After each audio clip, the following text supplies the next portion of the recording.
من هون من الروشه رواق ومناظر بتاخد العقل. هيدا هو لبنان. وورلد منقوشه داي ببلش هلا.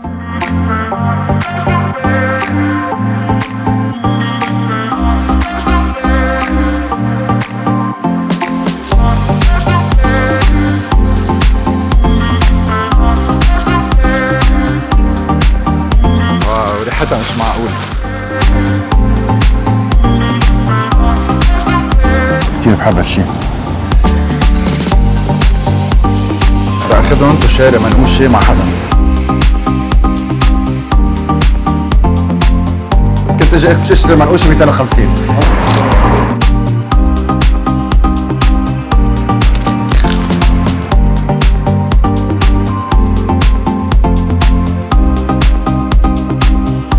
من احلى بلد بالعالم. وورلد منقوشه داي ببلش هلا.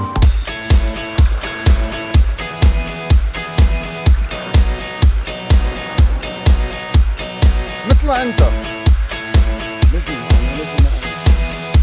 بين احلى مني. وورلد منقوشه داي ما بيتعيد كيف ما كان، فمن يومين بعثت مسج على انستغرام، كل واحد بيعرف فرن طيب بيخبرنا. اكثر من 170 شخص رد وخبرنا عن محلات، شوي بعرفها وشوي اكيد لا. بلشت البرمي ببيروت، اول وقفه عند فرن المستقبل اللي ما كنت بعرفه. ومن بلش 40 سنه. وبشو اكثر شيء مشهورين؟ مناقيش معجنات، يعني هيدا معروف اختصاصي. اللي وحده زعتر مشروحه.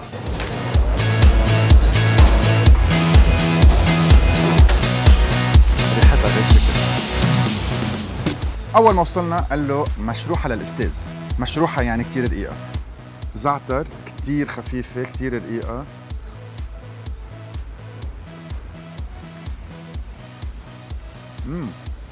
ولا قطره من هيك. زعتر كثير خفيف منه حد ابدا. شكله مثل الزعتر الحلبي. لونه هيك بوردو شوي. منقوشه كثير طيبه، كثير انبسطت جيت لهون. واللي دلنا على هذا المحل كان معه حق. فرن المستقبل ورا صخره الروشه. زدتوا على جوجل مابس صار فيكم تلاقوه.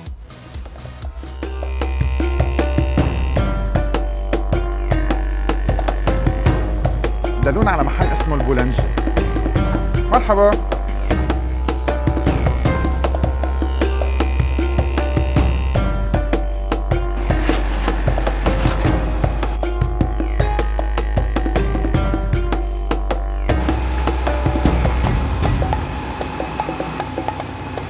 بنص بيروت، داون تاون بيروت، يلي ان شاء الله لازم ترجع تعيش.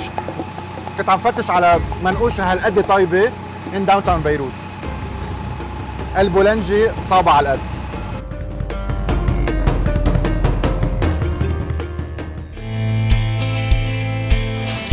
ثالث وقفة. بونجور. بدي منقوشة زعتر، انت عارفة انه اليوم عيد المنقوش العالمي؟ عم خبريك فرح هيك خد منقوشة زعتر. وكل ما حدا يجي يطلب منقوشة زعتر عيدي. عن جد اول مرة بسمع ايه؟ انه المنقوشة إلى عيد. عملنا لها عيد لأنه هي أهم شيء بلبنان ومش عاطينا حقها. صح. مظبوط. هي وصحن اللبنة في مع أرجع منه. انه مثل ما بيقولوا المنقوشة هي الغذاء اليومي لكن للتلاميذ للعامل الشغل سريع وصباحي. أنا معك 100%. احنا معلمين مدارس نلاقي كل التلاميذ بيركضوا على المنقوشة. تيجي تصوري معي الحلقة كل يوم؟ المدام بتعرف أكثر مني. أنا معلمة مدرسة.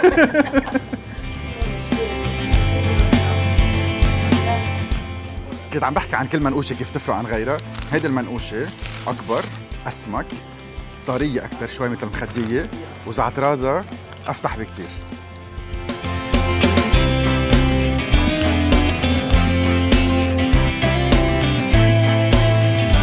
منقوشة زعتر. صحتين اليوم وورد منقوشة داي.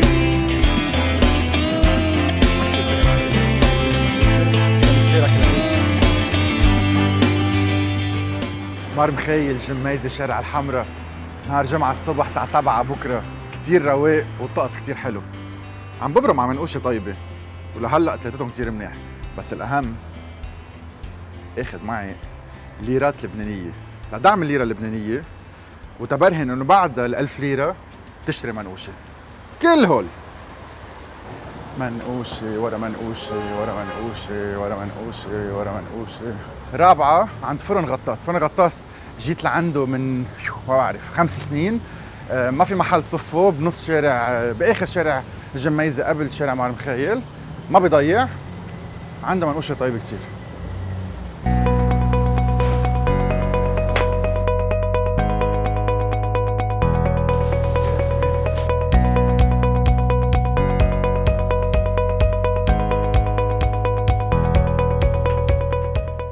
صار لك هون 35 سنة، نحن تعرفنا على بعضنا من 4 سنين 5 سنين، ودلونا على محل كتير صغير بنص الجميزة، ما في واحد يصف قدامه، بس عنده لقمة غير شكل، وصار لك هون من وقتها.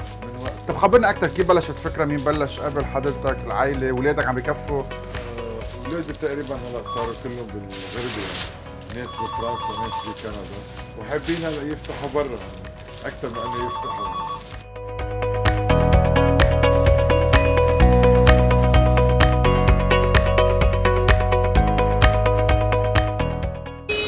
واو ريحتها مش معقول. رجعنا على المنقوشة اللي كتير رقيقة، كتير محمصة على الأطراف.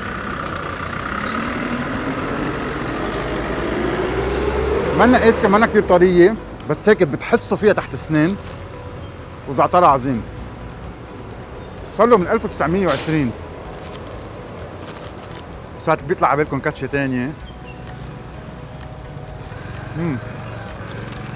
واو، كان يقول لي جدي يا ابني كل زعتر تتذكر، لانه بالمدرسه ما كنت احفظ شيء، بس ولا مره حدا قال لي انه الزعتر بحط ضحكه على الوجه. انا بقول لكم قولوا لاولادكم كلهم منقوشه زعتر بتخلوهم مبسوطين كل نهار.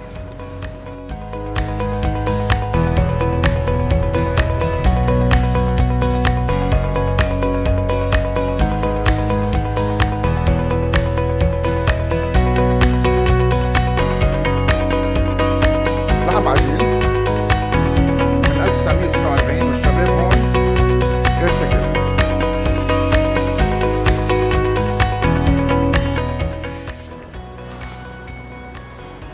إشخانيا ما بيعمل اي لحم بعجين، هذا المحل اللي شايفينه هون في 6 اشخاص عم تشتغل بس لحم بعجين.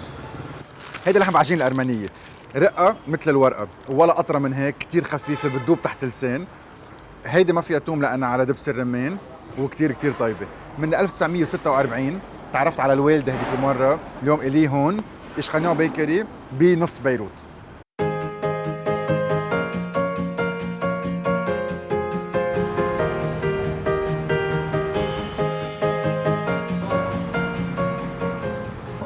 قعدة لبنانية على السطح بذكرني بقعدة جدي، بيت جدي القديم.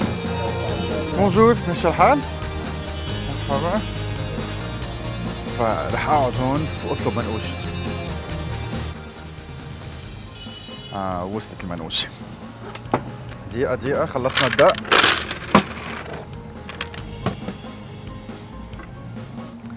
هيدي اسمها على السطح أطيب منقوشة، هي تحدي. شكلها أطيب منقوشة، تنشوف زي هالقد طيبة. فيها لبنة بالنص يلي هي أهم شيء بالعالم، أهم دب بالدنيا. فيها خضرة كتير فريش ولونها كتير حلو، والمنقوشة شكلها بيحكي عن حالها.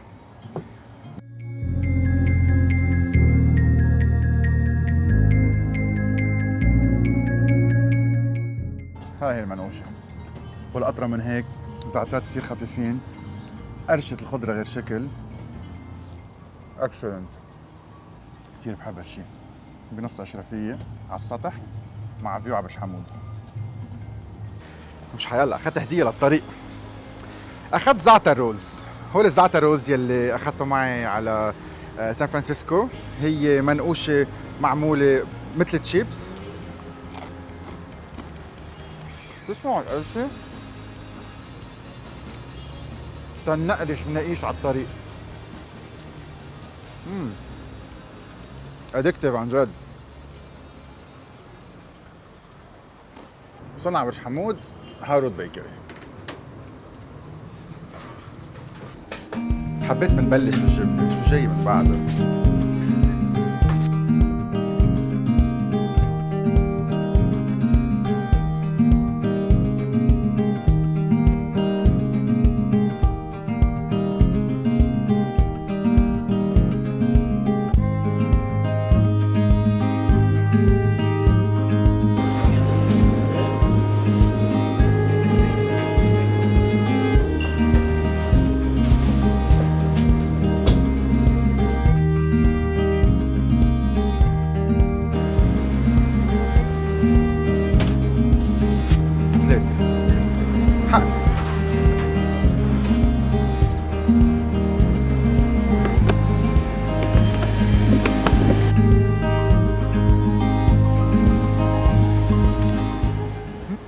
خرج حمود غير وين ما كان.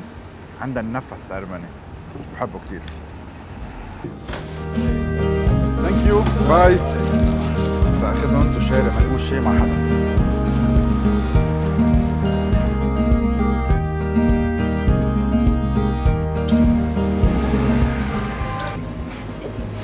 بتحس حالك بأوضة عمليات. التليفون، البورصة، علي سهم المنقوشة، لف المنقوشة، بعد الدليفري لف الزبونات والعن. بونجور.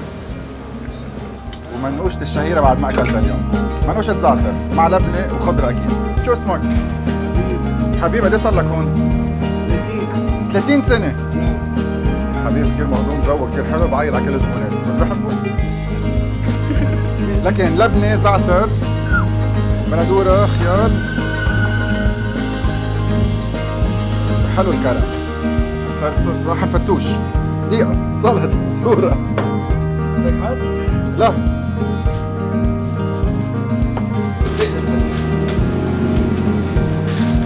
بلش؟ ميرسي.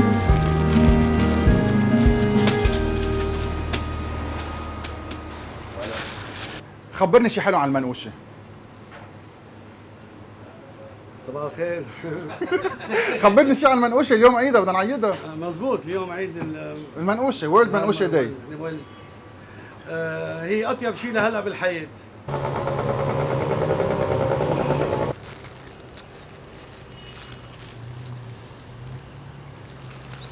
هي منقوشة ما بينشبع منك ولا أكتر من هيك. وحبيب جوا قصة. مزبوط، محل بيتزا. رح اخبركم الخبريه مثل ما هي. الجمعة الماضية تعرفت على كارلوس بيعمل بيتزا كتير طيبة، بس ما بحياته جرب يعمل منقوشة أو يحط زعتر بقلب الفرن. أعطيته تحدي، قلت له إذا اليوم بتطعميني أطيب منقوشة معمولة على طريقتك بفرن بيتزا بدنا نصورها وبدنا نحطها وين ما كان. أطيب منقوشة على عجينة بيتزا حتطلع. أنا بقول بعد ما تروقت. إيه صار لي بتعرف أنا صار لي من امبارح صايم ما عم باكل كفاية.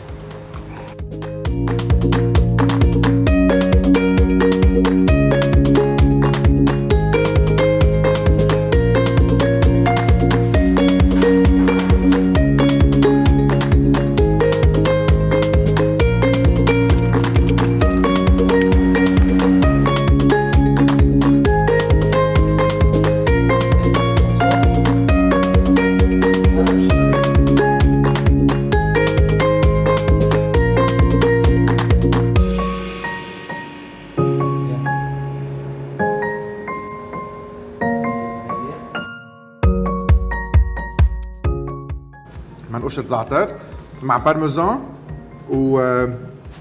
ورمان وركة بالنص. رح لفها مثل الساندويتش. شو حلو صوتها، هي عم تتكسر. رح قصها من النص تيطلع لي ركة.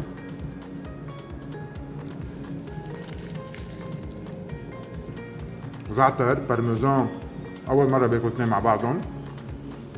رمان بيعطيها سويتنس، والركة شوية خضار. بعدها مفعر رمانات تحت سنان. البرهان حيلا حدا بيقدر يكون بمنقوشة داي، حيلا حدا بيكون عنده تشالنج بيقدر يعمله.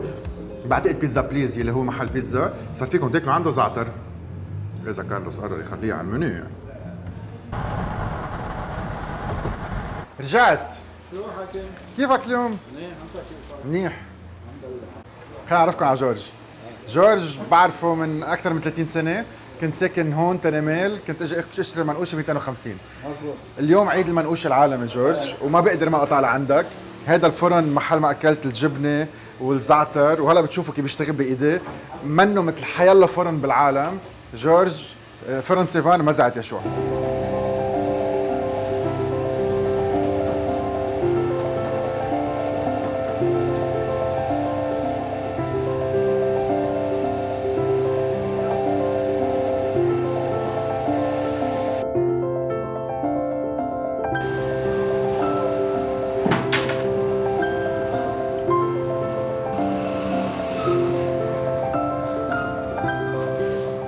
كلمة منقوشة جاية من كلمة نقشة يعني بالأصابع، فهو بينقشها بالأصابع مثل ما لازم. وبعدين أهم شغلة إنه كله بالإيدين، فبرجع بحط إيديه تحتها، هيدا أهم مرحلة. بحط إيديه تحتها وبكبها بالفرن.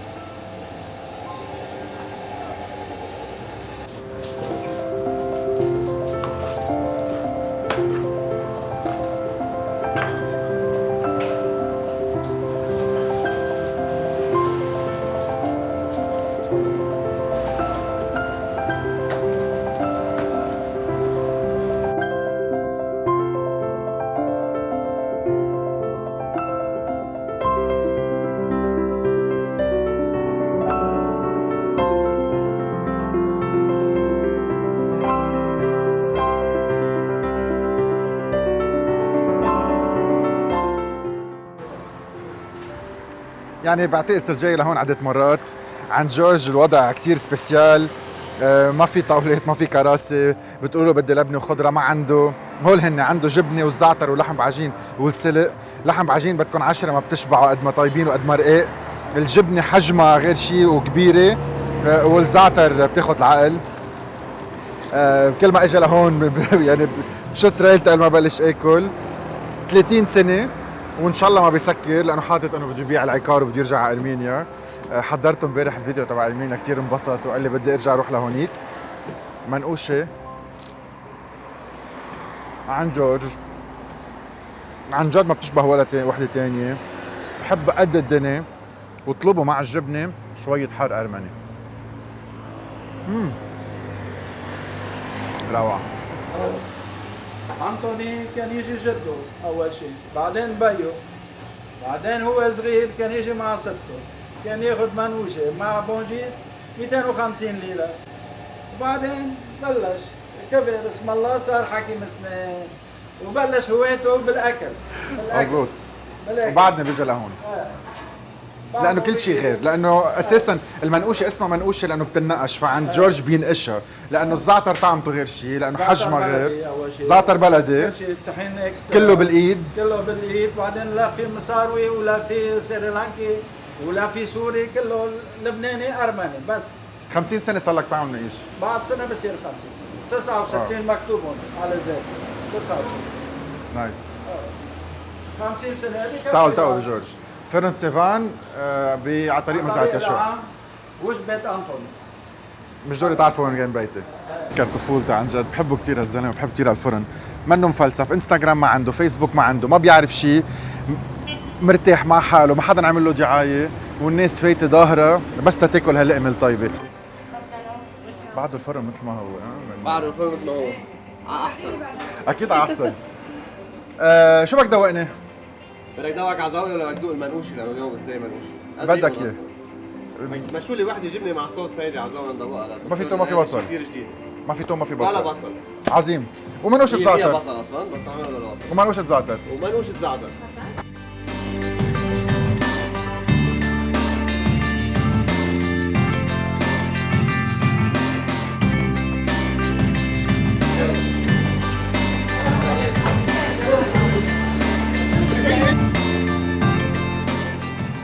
الفرن الملاح فتح ب 84.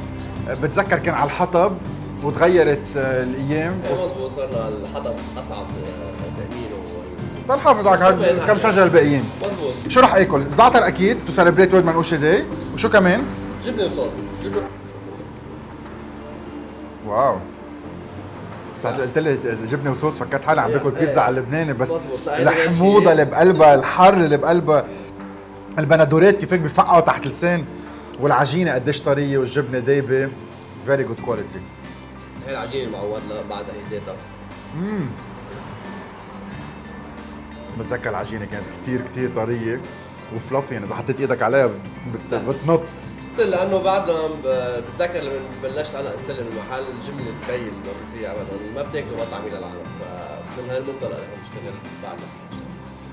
This is very good. هون بتوصل بتوقف بنقطة لا رجعة، بروح على الشمال أو بروح على اليمين. جربتوا مع بعضهم؟ على الوسط، حطها على قلت لك. ريت نجرب.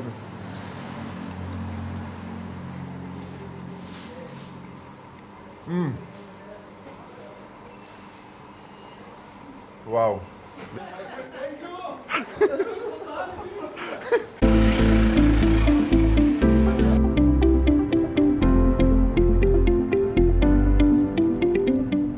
ببرم تبع كفايه السنه الماضيه اكتشفت فرن كثير سبيسيال، لانه صاج بس مش حيلا صاج، تستوي من فوق وبتتسخن من تحت. صاج الحنون عجقه الناس فوق بعضها دائما عنده وكثير مشهور، صار له تقريبا هون اكثر من 12 سنه اذا بتذكر منيح. رح نفوت. هلو، ايش الحال؟ قديش صار لكم فاتحين؟ صرنا فاتحين 14 سنة. قلت 12 هن 14. عظيم. شو اللي بيخلي المنقوشه تكون سبيسيال؟ من فوق بنحط على الصاج من فوق، بيرجع في فرن تقعد الفرن تسكر كل وجه. جريت.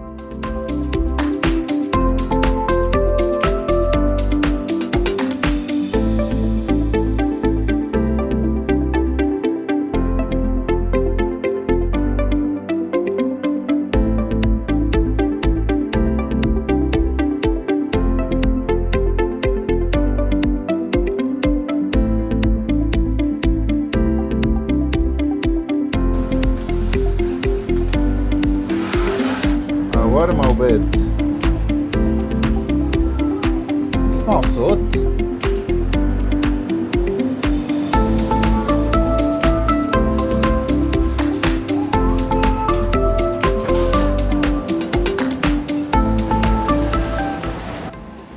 صاج الحنون، عن جد صاج الحنون شغله كتير كبيره، العائله الاولاد كلهم هيك مرتاحين متواضعين، سوشيال ميديا ما عندهم. واو، شو هالعجينه، شو هالقوارمه، شو هالبيض، طعم الملوحه مش معقول، ولا تقطب من هيك. وبالاخر العروس زعتر مع لبنه وخضره، أرق من هيك ما في.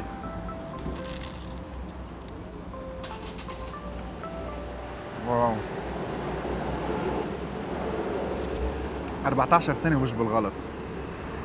اللقمة فيها حب، فيها شغف، فيها مش عم يطلعوا الكلمات.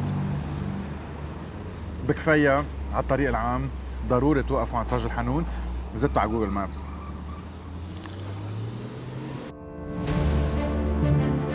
بيجي لما بقلي شفنا اليوتيوب تبع انطوني وجايين ناكل منوشي عندي. ليك القوارمة، شطة ريلتي، ليك الدهن مع لبنة، هيدي غير شكل. بلشت الشتوية أكيد. زعتر مع لبنة وخضرة، وقوارمة مع لبنة. مشوار على فرايا.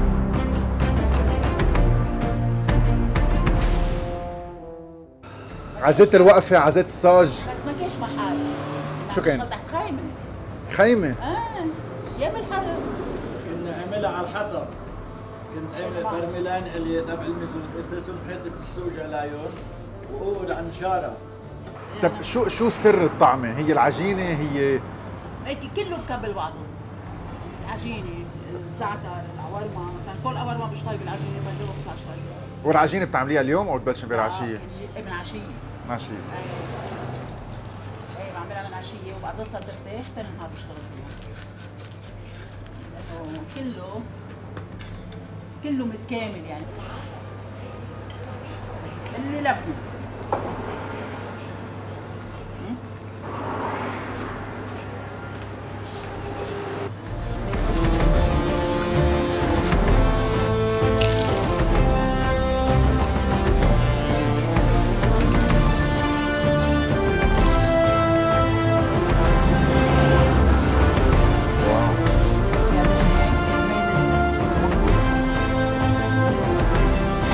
هاي قوارمة ولبنة.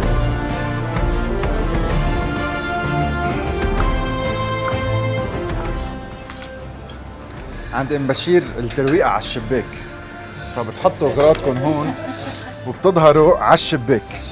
انا بحب اجي اوقف هون، لازم تعيشوها كلها من الاول، تجوا من اخر الدنيا بتقولوا ام بشير جينا تناكل لقمة طيبة، تعملكم قوارمة ولبنة وزعتر مع خضرة، بتوقفوا على الشباك تاخدوا صور.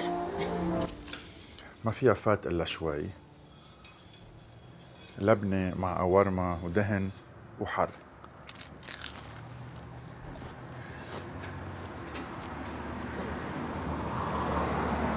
بتوقف شعر الراس. واو، شو هالعجينة، شو هالقوارمة، مش معقول.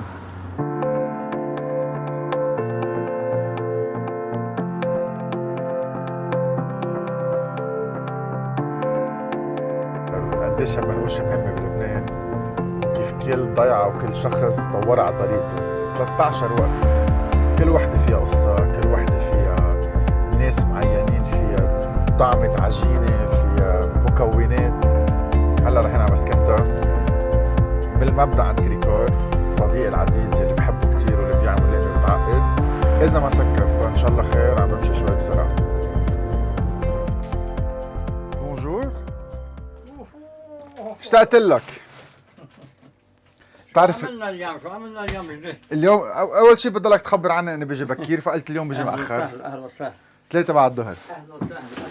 بتعرف انه اليوم عيد المنقوشه العالمي، شو بعرف؟ فانت عندك اطيب منقوشه بالعالم، جينا تناكلها سوا. اهلا وسهلا فيك. اشتقت لك كثير.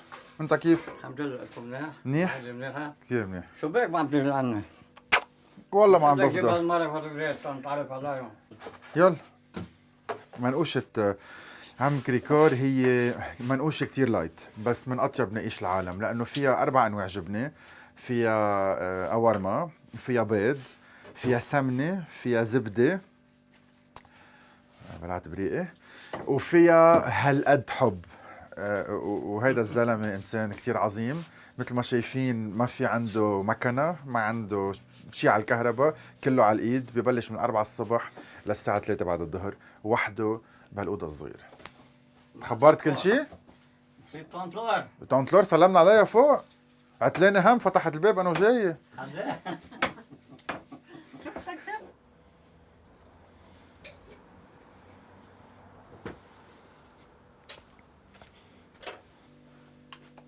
بيوم العالمي تبع المنقوشة.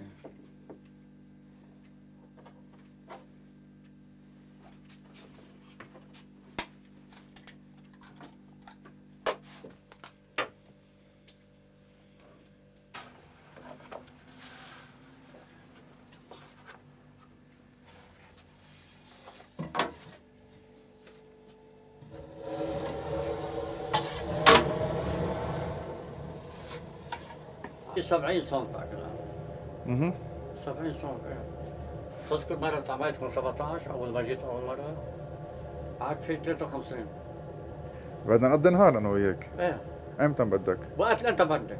بيجي بقضي نهار؟ إيه عم بحكيك جد.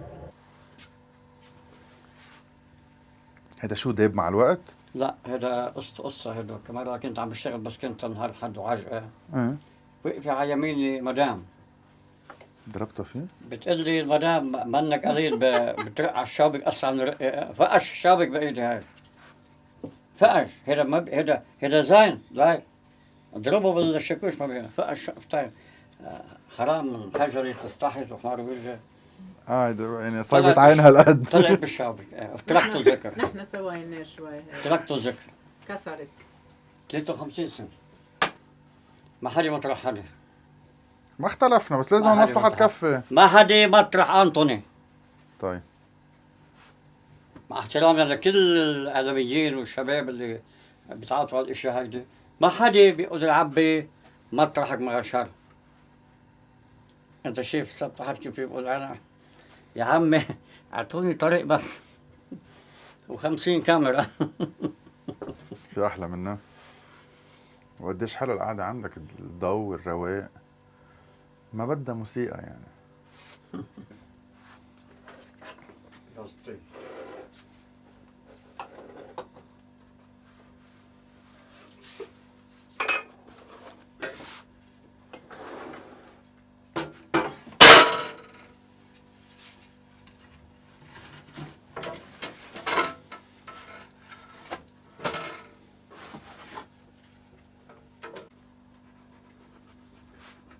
الدولاب ممنوع.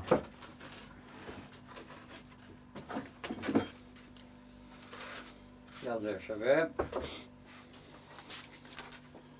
عادوا برا على البرودات. هذا الزيتون هنعمل الشوكولا ونحطها بالفرن ونجي. يلا بقعد برا. بيقطعني نفسي كل ما اجي لهون. بحبه قد الدنيا، بحب صراحته، عيونه، احساسه ولقمته. اكيد بزعل انه ما حدا رح يكفي وراه، وعارف انه ما حدا رح يكفي وراه.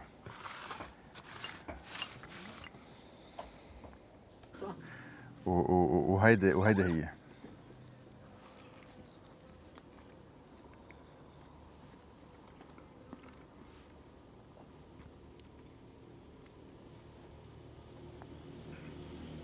ما بدها كلمات، يعني ما بيطلعوا الكلمات واحد يقول شو طيبة شو مش معقول. ودايما بعمل زيت شي بالقطا، باخدش اول كاتشي وبصير بتطلع فيها مثل كأنه عم بتطلع بشي وردة حمراء. هيدي منقوشة كريكور، وبتصير بس كنتها كتير قريبة ساعة اللي بتفكروا انه رح تجوا تاكلوا هيك شي. معقول عن جد لا توصف بكلمات.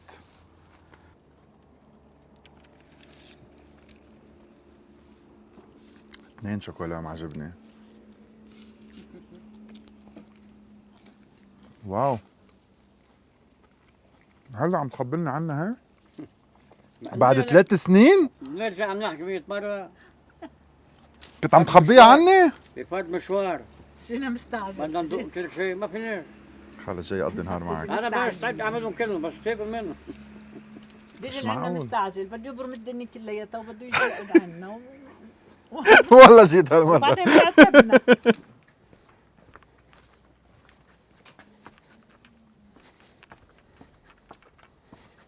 ريحة القهوة وريحة الطبيعة تحت الزيتونة ولا ألذ.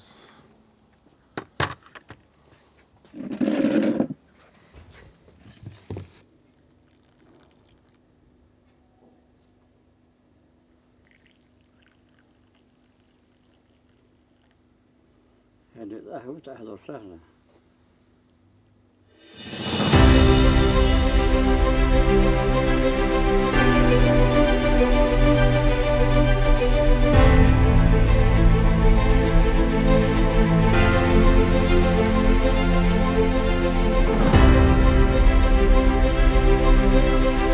ما عم بعرف شو بدي اقول، ما عم بعرف كيف بدي اخلصه.